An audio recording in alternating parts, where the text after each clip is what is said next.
राधे राधे दोस्तों, कैसे हैं आप सब। दोस्तों, आज के इस वीडियो में हम आपको परिवर्तिनी एकादशी की कथा और महात्म्य बताएंगे। दोस्तों, हिंदू पंचांग के अनुसार भाद्रपद मास की शुक्ल पक्ष की एकादशी को परिवर्तिनी एकादशी या पद्मा एकादशी के नाम से जाना जाता है। धार्मिक मान्यताओं के अनुसार देवशयनी एकादशी पर जब भगवान श्री हरि विष्णु निद्रा में जाते हैं, तब देवशयनी एकादशी के 2 माह बाद परिवर्तिनी एकादशी के दिन भगवान श्री हरि विष्णु निद्रासन में करवट बदलते हैं। इसलिए इस एकादशी को परिवर्तिनी एकादशी के नाम से जाना जाता है। माना जाता है इस दिन भगवान विष्णु जी की स्तुति करने से पुण्य की प्राप्ति होती है। इस व्रत को जीवन में आने वाली बाधाओं को दूर करने में सहायक माना जाता है। इस एकादशी पर भगवान विष्णु जी के वामन अवतार का पूजन किया जाता है, इसलिए इस एकादशी को वामन एकादशी के नाम से भी जाना जाता है। इस दिन श्रद्धा और नियम पूर्वक व्रत करने से मनुष्य के सारे पाप कर्म नष्ट हो जाते हैं और मोक्ष की प्राप्ति होती है। अज्ञानता का नाश होता है। इस दिन माँ लक्ष्मी की पूजा करने से माँ लक्ष्मी की असीम कृपा प्राप्त होती है। परिवर्तिनी एकादशी का व्रत करने से वाजपेयी यज्ञ के समान पुण्य फल की प्राप्ति होती है। आज के दिन परिवर्तिनी एकादशी की कथा सुनने मात्र से ही भगवान श्री हरि विष्णु की कृपा से सभी कष्टों और संकटों से मुक्ति मिलती है। परिवर्तिनी एकादशी की कथा इस प्रकार है। एक बार युधिष्ठिर भगवान श्री कृष्ण से कहने लगे, हे मधुसूदन, भाद्रपद शुक्ल एकादशी का क्या नाम है? इसकी विधि तथा इसका महात्म्य कृपा करके कहिए। तब भगवान श्री कृष्ण कहने लगे कि इस पुण्य, स्वर्ग और मोक्ष को देने वाली तथा सब पापों का नाश करने वाली उत्तम वामन एकादशी का महात्म्य मैं तुमसे कहता हूँ, तुम ध्यान पूर्वक सुनो। यह एकादशी पद्मा एकादशी, परिवर्तिनी एकादशी, जयंती एकादशी तथा वामन एकादशी कहलाती है। इसका यज्ञ करने से वाजपेयी यज्ञ का फल मिलता है। पापियों के पाप का नाश करने के लिए इससे बढ़कर कोई उपाय नहीं है। जो मनुष्य इस एकादशी के दिन मेरी वामन रूप की पूजा करते हैं, उनसे तीनों लोग पूज्य होते हैं। अतः मोक्ष की इच्छा करने वाले मनुष्य को इस व्रत को अवश्य करना चाहिए। जो कमल नयन भगवान का कमल से पूजन करते हैं, वे अवश्य भगवान के समीप जाते हैं। जिसने भाद्रपद शुक्ल एकादशी का व्रत और पूजन किया, उसने ब्रह्मा विष्णु सहित तीनों लोकों का पूजन किया।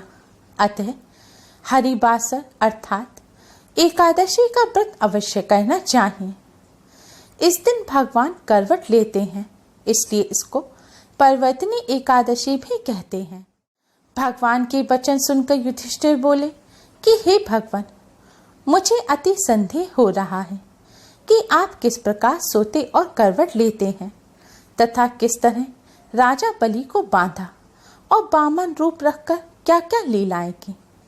चतुर्मास के व्रत की विधि क्या है तथा आपके शयन करने पर मनुष्य का क्या कर्तव्य है, सो आप मुझसे विस्तार से बताइए।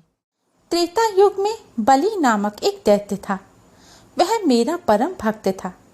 विविध प्रकार के वेद सूक्तों से मेरा पूजन किया करता था और नित्य ही ब्राह्मणों का पूजन तथा यज्ञ के आयोजन किया करता था। भगवान विष्णु ने मोहिनी अवतार लेकर देवताओं को अमृत पान कराया। उन्हीं की कृपा से असुरों पर देवता युद्ध में विजयी हुए। पराजित असुर मृत्यु एवं आहतों को लेकर अस्ताचल में चले गए। असुरों के राजा बलि इंद्र के वज्र से मृत्यु हो चुके थे। आचार्य शुक्राचार्य ने अपनी संजीवनी विद्या से बलि तथा दूसरे असुरों को जीवित एवं स्वस्थ कर दिया। राजा बलि ने आचार्य की कृपा से जीवन प्राप्त किया था। वे आचार्य की सेवा में लग गए। इससे दैत्यों के गुरु शुक्राचार्य राजा बलि से प्रसन्न हुए और उन्होंने यज्ञ कराया। अग्नि से दिव्य रथ, अक्षय त्रोण, अभेद कवच प्रकट हुए। आसुरी सेना अमरावती पर चढ़ दौड़ी। इंद्र ने देखते ही समझ लिया कि इस बार देवता इस सेना का सामना नहीं कर सकेंगे। बलि ब्रह्म तेज से पोषित थे। देवगुरु के आदेश से देवता स्वर्ग छोड़कर भाग गए। अमरधाम असुर राजधानी बना। शुक्राचार्य ने बलि का इंद्रत्व स्थित करने के लिए अश्वमेध यज्ञ कराना प्रारंभ किया, क्योंकि कोई भी व्यक्ति अगर विधिवत 100 अश्वमेध यज्ञ करा लेता है तो वह इंद्र बना दिया जाता है। दूसरी तरफ देव माता अदिति अत्यंत दुखी थी, क्योंकि उनके पुत्र मारे जा रहे थे। देव माता अदिति ने अपने पति महर्षि कश्यप से प्रार्थना की। तब महर्षि ने भगवान की शरण ली और देव माता अदिति से भी भगवान की आराधना करने को कहा।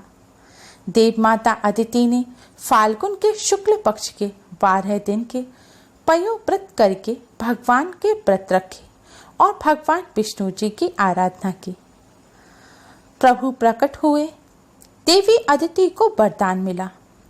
उन्हीं के गर्भ से भगवान श्री हरि विष्णु ने अवतार लिया।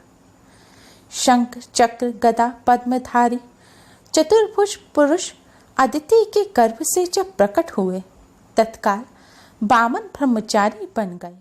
इस प्रकार देवी अदिति और ऋषि कश्यप वामन भगवान के माता पिता हुए। महर्षि कश्यप ने ऋषियों के साथ उनका उपनयन संस्कार संपन्न किया। भगवान वामन पिता से आज्ञा लेकर राजा बलि के यहाँ चले गए। नर्मदा के उत्तर तट पर असुरेंद्र बलि अश्वमेध यज्ञ में दीक्षित थे। यह उनका अंतिम अश्वमेध यज्ञ था। छत्र, पलाश, दंड तथा कमंडलू लिए जटाधारी अग्नि के समान तेजस्वी वामन ब्रह्मचारी वहां पधारे। राजा बलि, दैत्य गुरु शुक्राचार्य, ऋषिगण सभी उस तेज से अभिभूत उठ खड़े हुए। बलि ने उनके चरण धोए, पूजन किया और प्रार्थना की कि जो भी इच्छा हो वे मांग लें। वामन भगवान ने कहा कि मुझे अपने पैरों से 3 पद भूमि चाहिए। बलि ने बहुत आग्रह किया कि कुछ और मांगा जाए, पर वामन भगवान ने कहा कि मुझे तो बस यही चाहिए। आचार्य शुक्राचार्य ने राजा बलि को सावधान किया कि ये साक्षात विष्णु हैं। समझाया कि इनके छल में आने से सर्वस्व चला जाएगा। आचार्य शुक्राचार्य के समझाने पर भी राजा बलि नहीं माने। राजा बलि भूमि दान का संकल्प लेने के लिए जब हाथ में जल लेने लगे, तब आचार्य शुक्राचार्य छोटा रूप करके कलश की टोटी में चले गए। तब राजा बलि ने एक लकड़ी की सींग से उस टोटी को साफ करा। टोटी को साफ करते समय वह लकड़ी की सींग आचार्य शुक्राचार्य की आंख में लग गई और इससे उनकी आंख खराब हो गई। तब आचार्य शुक्राचार्य ने राजा बलि को ऐश्वर्य नाश का श्राप दे दिया। इसके बाद भी राजा बलि ने हाथ में जल लेकर भूमि दान का संकल्प किया। जैसे ही राजा बलि ने संकल्प लिया, वामन भगवान ने अपना विराट रूप धारण कर लिया। एक पद में पृथ्वी, एक में स्वर्गलोक तथा शरीर से समस्त नभ व्याप्त कर लिया। उनका वाम पद ब्रह्मलोक से ऊपर तक गया। उसके अंगुष्ठ नख से ब्रह्मांड का आवरण तनिक टूट गया। ब्रह्म द्रव्य वहां से ब्रह्मांड में प्रविष्ट हुआ। ब्रह्मा जी ने भगवान का चरण धोया और चरणोदक के साथ उस ब्रह्म द्रव्य को अपने कमंडलू में ले लिया। वहीं ब्रह्म द्रव्य गंगा जी बना। जब वामन भगवान ने एक पग से पृथ्वी, दूसरे पग से स्वर्गलोक नाप लिया, तब वामन भगवान ने राजा बलि से कहा कि तीसरा पग रखने को स्थान कहाँ है। भगवान ने बलि को नरक का भय दिखाया, क्योंकि संकल्प करके दान न करने पर नरक में जाना पड़ता है। तब राजा बलि ने कहा इसे मेरे मस्तक पर रख लीजिए। बलि ने मस्तक झुकाया।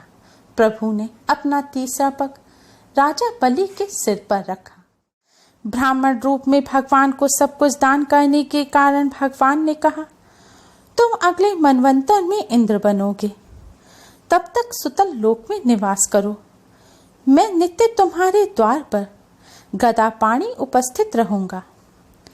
बलि सब असुरों को साथ लेकर स्वर्ग से भी अधिक ऐश्वर्य संपन्न सुतल लोक में पधारे। फिर शुक्राचार्य ने भगवान के आदेश से यज्ञ को पूरा किया। तब ब्रह्मा जी ने भगवान वामन को उपेंद्र पद प्रदान किया। इसलिए वामन भगवान को उपेंद्र नाम से भी जाना जाता है। विरोचन पुत्र बलि के कहने पर भाद्रपद शुक्ल एकादशी के दिन बलि के आश्रम पर मेरी मूर्ति स्थापित हुई। इसी प्रकार दूसरी क्षीर सागर में शेषनाग के पृष्ठ पर हुई।